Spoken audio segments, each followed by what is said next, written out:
प्रधानमंत्री ने राष्ट्रीय गीत के 150 वर्ष पूरे होने के उपलक्ष्य में 1 वर्ष तक चलने वाले स्मरणोत्सव का किया उद्घाटन। झारखंड समेत देश भर में गूंजा वंदे मातरम। घाटशिला उपचुनाव के लिए प्रचार अभियान तेज। भाजपा के 5 पूर्व मुख्यमंत्रियों ने झोंकी ताकत। झामुमो की ओर से मुख्यमंत्री हेमंत सोरेन की आज फिर होगी चुनावी रैली। राज्य सरकार ने डीजीपी अनुराग गुप्ता का इस्तीफा किया मंजूर। 1994 बैच की आईपीएस अधिकारी तदाशा मिश्रा को सौंपी गई राज्य पुलिस की कमान। और विश्व विजेता महिला क्रिकेट टीम के खिलाड़ियों का राष्ट्रपति ने बढ़ाया हौसला। भारतीय हॉकी के 100 साल पूरे, देश भर में मनाया जा रहा है शताब्दी समारोह।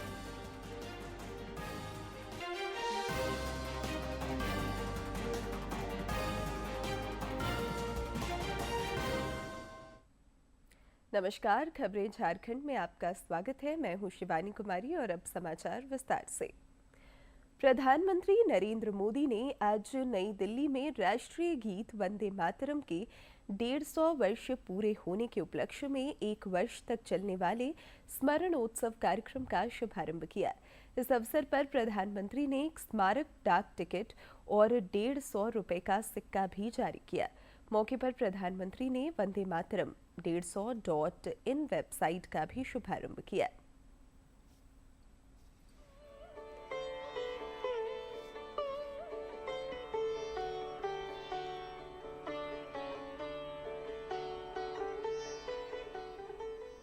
एक बार पुनः अनुरोध संस्कृति सचिव श्री विवेक अग्रवाल जी से, वे अब माननीय प्रधानमंत्री महोदय को स्मारक डाक टिकट की प्रथम एल्बम प्रस्तुत करें, उसके विमोचन के लिए।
इस दौरान प्रधानमंत्री नरेंद्र मोदी ने कहा कि वंदे मातरम एक शब्द, एक मंत्र, एक ऊर्जा, एक स्वप्न और एक संकल्प है। उन्होंने कहा कि वंदे मातरम हर दौर में प्रासंगिक है और इसने अमरता को प्राप्त किया है। वंदे मातरम एक शब्द, एक मंत्र है, एक ऊर्जा है,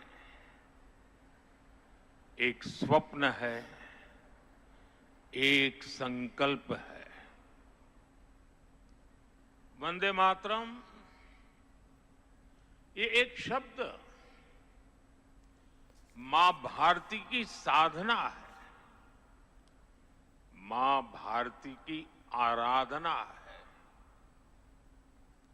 वंदे मातरम ये एक शब्द हमें इतिहास में ले जाता है। यह हमारे आत्मविश्वास को, हमारे वर्तमान को आत्मविश्वास से भर देता है और हमारे भविष्य को ये नया हौसला देता है कि ऐसा कोई संकल्प नहीं, ऐसा कोई संकल्प नहीं जिसकी सिद्धि न हो सके, ऐसा कोई लक्ष्य नहीं जो हम भारतवासी पा न सके।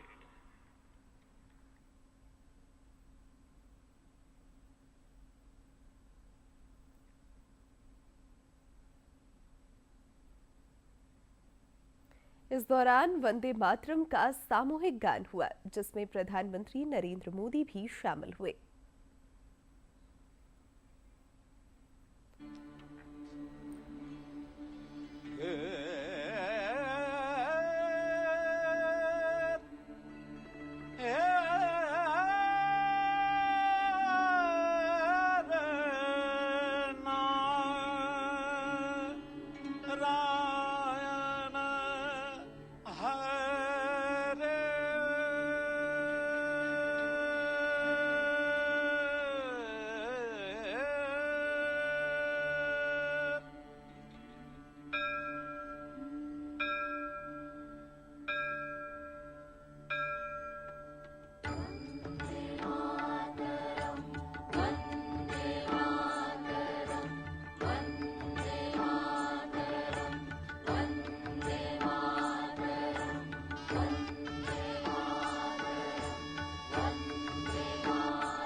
इससे पहले प्रधानमंत्री ने इंदिरा गांधी इंडोर स्टेडियम में राष्ट्रीय गीत वंदे मातरम के 150 गौरवशाली वर्ष पूरे होने के उपलक्ष्य में आयोजित प्रदर्शनी का अवलोकन किया।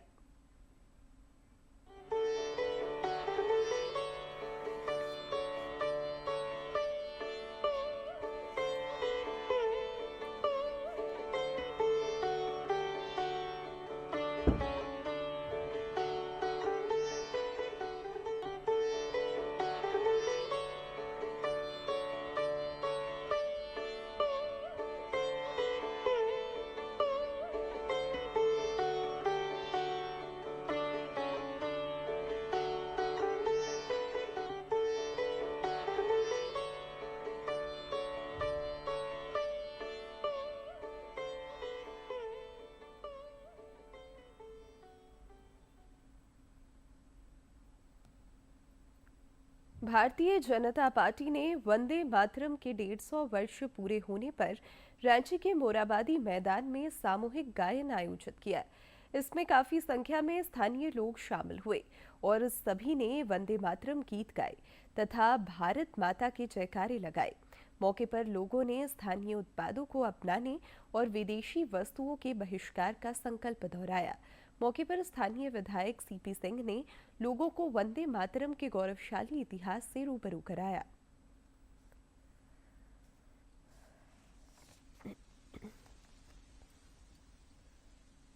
अठारह ईस्वी में जब अंग्रेजों के विरुद्ध गुलामी की जंजीरों को तोड़ने के लिए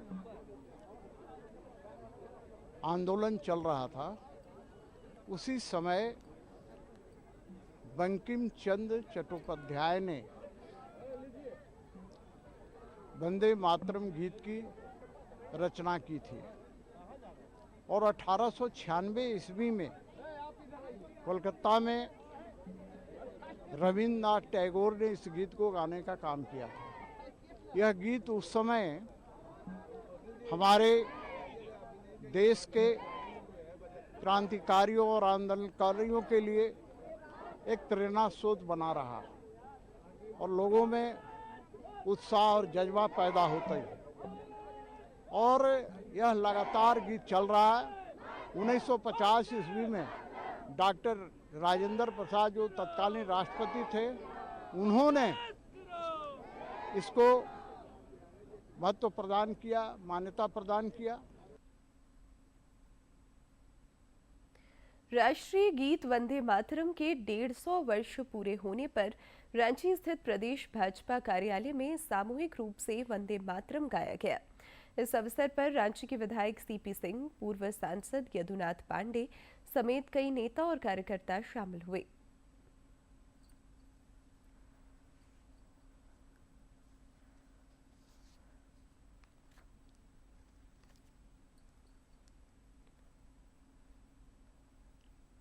उस समय स्वतंत्रता आंदोलन चरम सीमा पर था।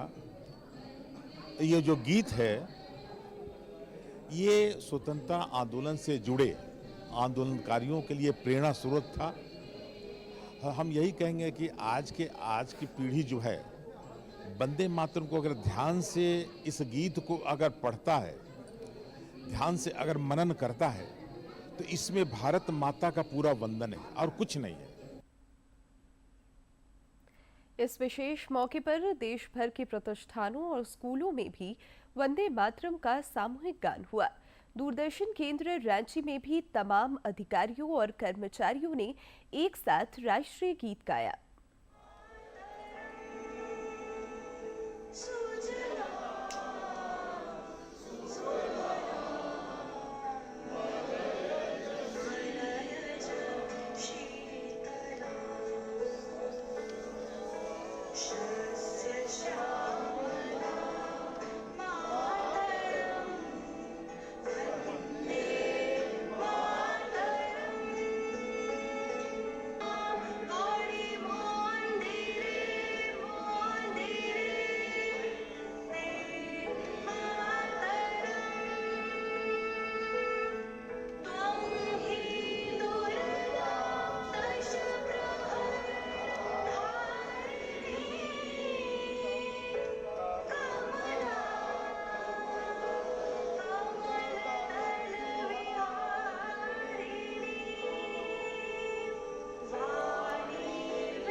वंदे मातरम के 150 वर्ष पूरे होने पर नई दिल्ली के इंदिरा गांधी स्टेडियम में राष्ट्रीय कार्यक्रम का आयोजन हुआ। इस दौरान प्रधानमंत्री नरेंद्र मोदी ने कई नई पहलों का शुभारंभ किया। साथ ही उन्होंने लोगों को संबोधित किया। इसका जीवंत प्रसारण दूरदर्शन समेत तमाम प्रतिष्ठानों में किया गया। दूरदर्शन केंद्र रांची में तमाम अधिकारियों और कर्मचारियों ने प्रधानमंत्री के इस कार्यक्रम को देखा और सुना।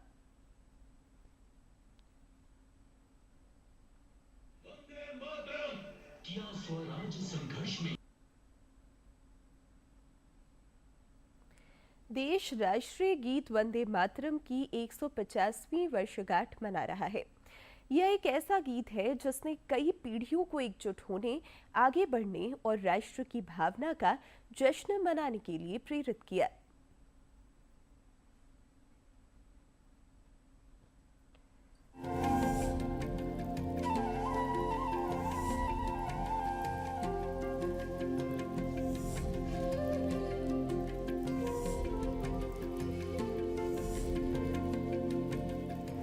वंदे मातरम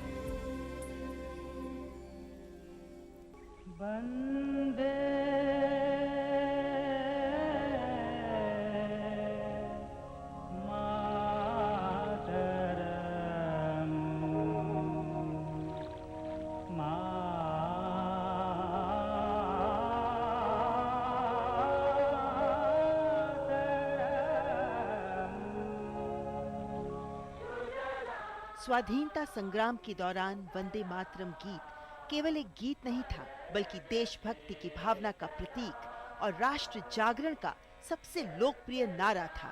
स्वाधीनता आंदोलन के दौरान राष्ट्रभक्तों और स्वतंत्रता सेनानियों के लिए जहां ये एक संकल्प गीत था, तो वहीं आजादी के संघर्ष में जूझ रहे नौजवानों के होठों की अनिवार्य गूंज भी था।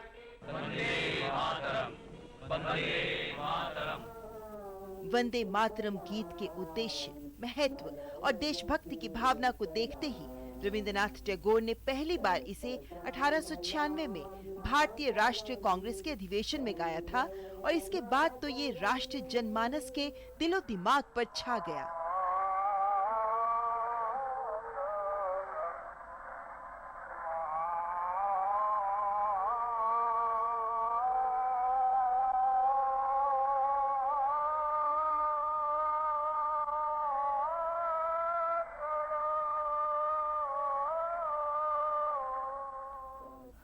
वंदे मातरम गीत की ताकत देखने को मिली 1905 में, जब ब्रिटिश सरकार ने बंगाल को विभाजित करने का कुटिल निर्णय लिया।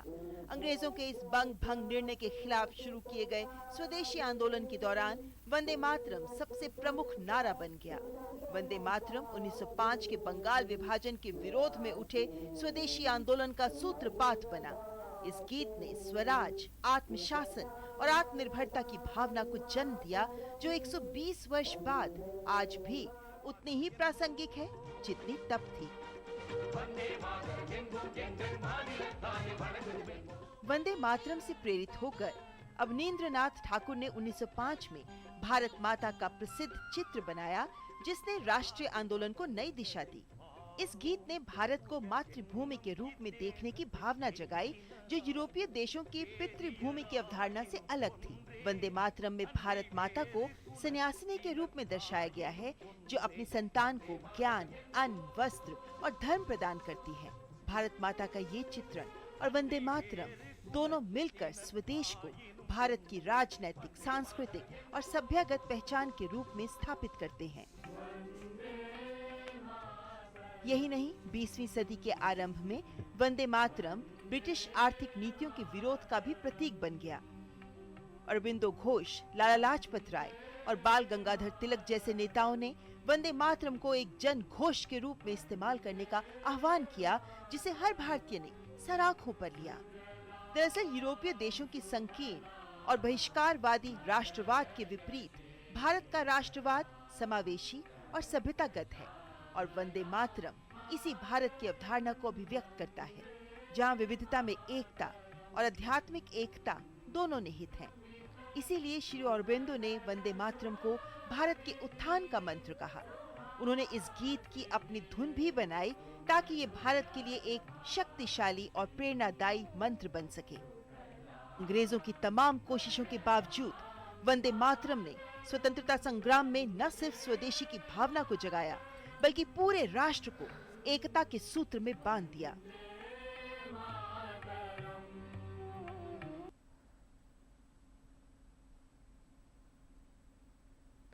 घाटशिला विधानसभा उपचुनाव की तारीख जैसे जैसे करीब आ रही है, राजनीतिक दलों का प्रचार अभियान तेज होता जा रहा है। भाजपा प्रत्याशी बाबूलाल सोरेन के पक्ष में राज्य के पूर्व मुख्यमंत्रियों बाबूलाल मरांडी, चंपाई सोरेन, रघुवर दास, अर्जुन मुंडा और मधु कोड़ा ने कमान संभाल रखी है। राष्ट्रीय स्तर के नेता भी श्री सोरेन के पक्ष में रैलियां कर रहे हैं। कल पश्चिम बंगाल भाजपा के वरिष्ठ नेता शुभेंदु अधिकारी ने भी घाटशिला पहुंचकर बाबूलाल सोरेन के पक्ष में चुनाव प्रचार किया। बड़ा बहन ममता बनर्जी और उनका अच्छा स्टूडेंट है हेमंत सोरेन जी, एक साथ दोनों मिलके ये दो प्रदेश का जितना भी आपका अधिकार है, जिसका आपको मिलना चाहिए था, जिस तरह से विकास हुआ उड़ीसा में, उत्तर प्रदेश में हो रहा है, आसाम में हो रहा है, बिहार में नीतीश कुमार जी का लीडरशिप में हो रहा है, ये देख लीजिए यहाँ का क्या हो रहा है। इधर झामुमो प्रत्याशी सोमेश कुमार सोरेन के लिए पार्टी के केंद्रीय अध्यक्ष सह मुख्यमंत्री हेमंत सोरेन और उनकी पत्नी कल्पना सोरेन पसीना खूब बहा रहे हैं। मुख्यमंत्री हेमंत सोरेन आज भी धालभूमगढ़ स्थित नरसिंह उच्च विद्यालय मैदान में एक चुनावी सभा को संबोधित करेंगे।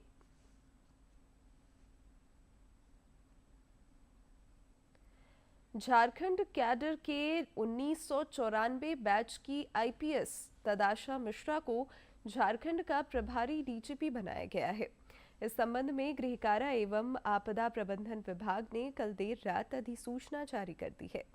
तदाशा मिश्रा वर्तमान में झारखंड पुलिस के गृह कारा एवं आपदा प्रबंधन विभाग में विशेष सचिव के पद पर कार्यरत हैं। यह पहला मौका है जब राज्य पुलिस की कमान एक महिला आईपीएस अधिकारी को सौंपी गई है। इधर सरकार ने डीजीपी अनुराग गुप्ता का इस्तीफा स्वीकार कर लिया है। बोकारो में पुलिस ने चास थाना क्षेत्र में पिछले 27 अक्टूबर की देर शाम हुई आईआरबी जवान अजय कुमार की हत्या के मामले में आरोपी बलराम तिवारी और उनके साथी सूरज कुमार को धनबाद से गिरफ्तार कर लिया है। चास एसडीपीओ प्रवीण कुमार सिंह ने बताया कि गिरफ्तार बलराम तिवारी के पास से एक देसी पिस्तौल, 3 जिंदा कारतूस और घटना में इस्तेमाल की गई बाइक भी जब्त की गई है।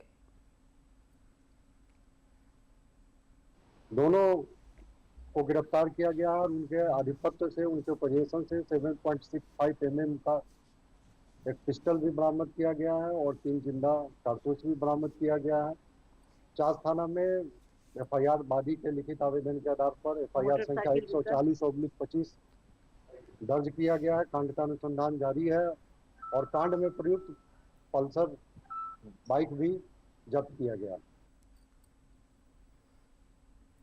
राज्य सरकार ने ब्लड बैंकों में खून के बदले खून लेने का नियम पूर्ण रूप से हटा दिया है। इसके बाद हजारीबाग शेख भिखारी मेडिकल कॉलेज अस्पताल में रक्त की भारी कमी हो गई है। इससे मरीजों को परेशानियों का सामना करना पड़ रहा है। सदर अस्पताल स्थित ब्लड बैंक के प्रभारी डॉक्टर नीरज कुमार ने बताया कि अगर यही स्थिति रही तो जिले में ब्लड की कमी से जूझना पड़ेगा।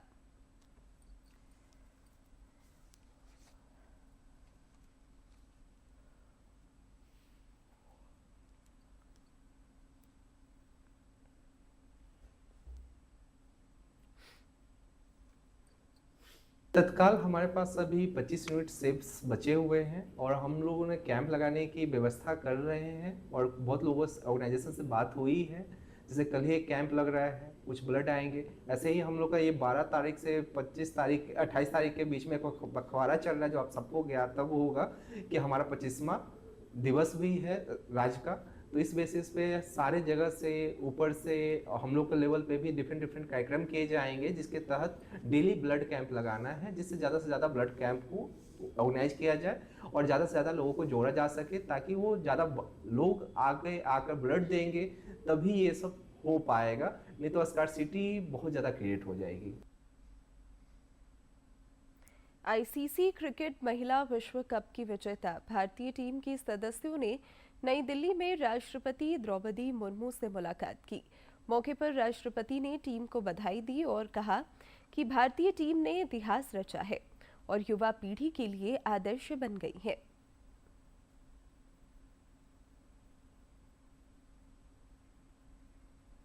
द्रौपदी मुर्मू ने भारतीय महिला टीम की खिलाड़ियों को क्रिकेट विश्व कप में उनकी उत्कृष्ट उपलब्धियों के लिए बधाई दी और देश के युवाओं के लिए प्रेरणादायी आदर्श बनने के लिए उनकी सराहना की। और इस अवसर पर टीम की कप्तान हरमनप्रीत कौर ने राष्ट्रपति मुर्मू को टीम की जर्सी और टीम के गौरव और एकता के प्रतीक के रूप में प्रतिष्ठित विश्व कप ट्रॉफी भेंट की। गौरतलब है कि भारतीय दल ने आईसीसी महिला क्रिकेट विश्व कप में एक उल्लेखनीय प्रदर्शन के साथ इतिहास रचा है। महिला क्रिकेट टीम ने पहली बार ट्रॉफी उठाकर देश को गौरवान्वित किया।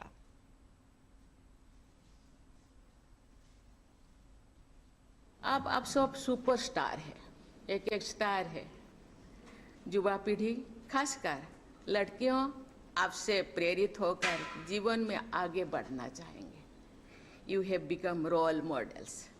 This means more responsibilities for you. आज आप सब पर्सनली और एज ए टीम शिखर पर है। शिखर पर बने रहना बहुत बड़ी चुनौती होती है, लेकिन मुझे विश्वास है कि जिन क्षमताओं के बल पर आप सब ने इतिहास लिखा है, उन्हें क्वालिटीज के बल पर आप भविष्य में भी इंडियन क्रिकेट को शिखर पर बनाए रखेंगे।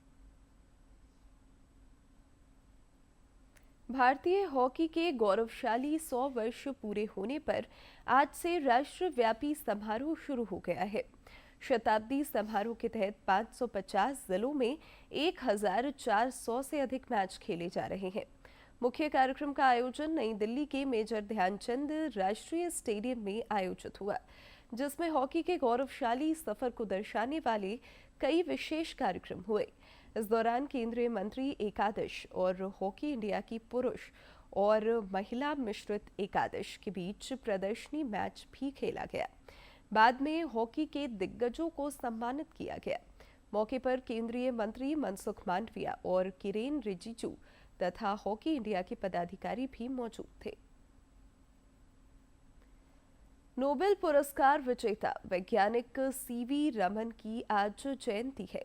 उनका जन्म आज ही के दिन 1888 में तिरुचिरापल्ली, तमिलनाडु में हुआ था।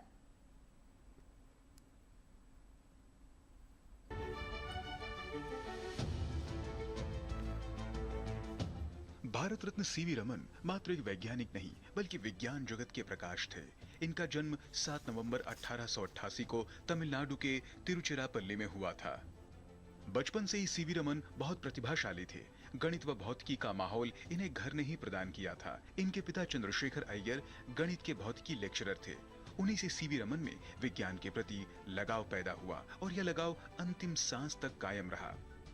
सीवी रमन ने समुद्र के नीले रंग पर शोध कार्य किया, जिसमें आसमान और समुद्र के अध्ययन में पता चला कि समुद्र भी सूर्य के प्रकाश का प्रकीर्णन करता है, जिससे समुद्र के पानी का रंग नीला दिखाई पड़ता है। इस खोज में सीवी रमन जिस नतीजे पर पहुंचे उसे रमन प्रभाव के नाम से जाना जाता है।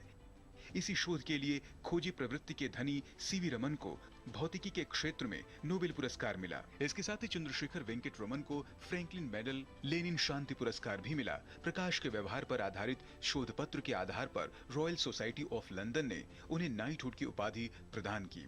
वहीं भारत सरकार ने 1954 में सीवी रमन को देश के सबसे सर्वश्रेष्ठ पुरस्कार भारत रत्न से नवाजा था। 1986 में भारत सरकार ने रमन प्रभाव की खोज की घोषणा के उपलक्ष्य में 28 फरवरी को राष्ट्रीय विज्ञान दिवस के रूप में मनाने का फैसला किया। प्रतिभाशाली सीवी रमन ने 11 साल की आयु में अपनी माध्यमिक शिक्षा पूरी की। 13 साल में इंटर और 16 साल की आयु में उन्होंने स्नातक की डिग्री हासिल की। विज्ञान सीवी रमन की रगों में दौड़ता था। यही कारण है कि उनका अधिकतर समय लैब में बीतने लगा। भौतिकी के क्षेत्र में सीवी रमन को गोल्ड मेडल से नवाजा गया था। मद्रास विश्वविद्यालय से मास्टर्स की डिग्री के बाद कोलकाता में Indian association for the cultivation of science में शोध कार्य शुरू किया और उसके बाद उन्होंने विज्ञान की दुनिया में अनेक खोज की। इतिहास गवाह है कि सीवी रमन के रमन प्रभाव ने वैश्विक स्तर पर इतना उम्दा प्रभाव छोड़ा कि वे हमेशा के लिए महान वैज्ञानिकों की सूची में शामिल हो गए। चंद्रशेखर वेंकट रमन कहते थे कि हमेशा सही सवाल पूछो, फिर देखना प्रकृति अपने सभी रहस्यों के द्वार खोल देगी। सीवी रमन के जीवन से सीख हासिल कर रमन परंपरा को तेजी से आगे बढ़ाया जा सकता है। Bureau report, DD news. अब अंत में मुख्य समाचार एक बार फिर।